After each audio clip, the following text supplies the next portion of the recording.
इधर हाल ही में लिस्ट हुई कंपनियों में अच्छा खासा एक्शन देखने को मिल रहा है। आईपीओ बाजार में आई इस बहार की क्या वजह है, ये बताने के लिए हमारे साथ जुड़ रही हैं हमारी सहयोगी देवांशी अशर। देवांशी, बताएं, बहुत बेहतर जो तस्वीर है वो नजर आ रही है। यहाँ पे आईपीओ मार्केट में फिर से एक बार बाहर तो आती हुई दिखी है, तो रौनक छाई हुई है यहाँ पे।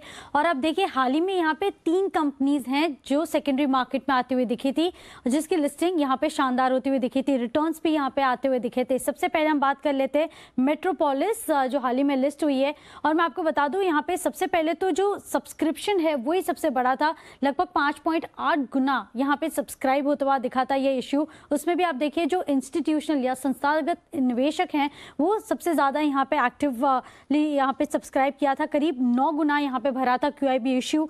तो ये एक रीजन था जिसकी वजह से बहुत ज्यादा अट्रैक्टिव मेट्रोपोलिस बन चुका था। इसके अलावा डेट फ्री कंपनी है, कोई कर्ज नहीं है यहाँ पे कंपनी पर, और एक हेल्थ केयर सेक्टर में है जो फिलहाल बहुत ज्यादा बूमिंग है, तो इसकी वजह से भी ये जो IPO था वो काफी अट्रैक्टिव था।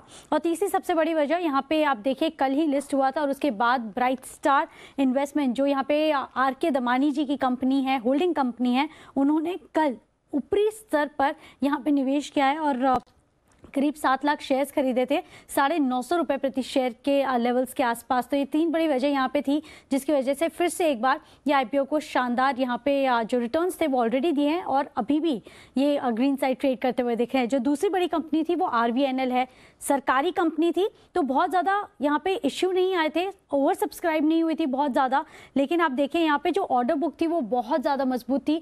शायद लोग यहाँ पे वेट कर रहे थे कि सेकेंडरी मार्केट में किस तरह से परफॉर्मेंस होता है। लिस्टिंग पर डिस्काउंट तो दिया था, पहले सब्सक्रिप्शन पे यहाँ पे डिस्काउंट दिया था, लेकिन लिस्टिंग पे बहुत ज़्यादा रिटर्न्स नहीं थे, लेकिन उसके बाद जो रिटर्न्स है वो बहुत बड़े शानदार थे।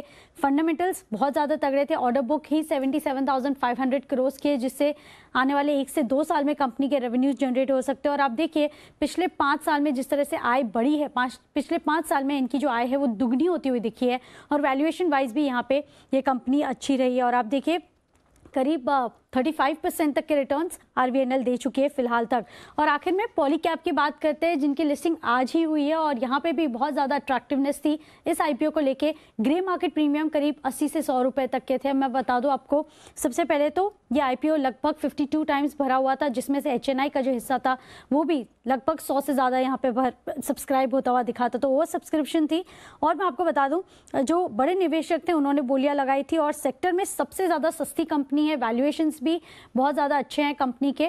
और यहाँ पे आप देखिए पॉलीकैब में करीब 21% तक के जो रिटर्न्स हैं वो आज ही यहाँ पे कंपनी के पास आते हुए दिखे थे। तो इन और ये तीनों कंपनीज ऐसी हैं जो फंडामेंटली बहुत ज़्यादा मजबूत थी और अच्छे रिटर्न्स भी यहाँ पे IPO में और लिस्टिंग गेन्स के बाद भी कमा के दिए हैं उन्होंने। बहुत बहुत शुक्रिया देवांशी आपका इस तमाम जानकारी के लिए।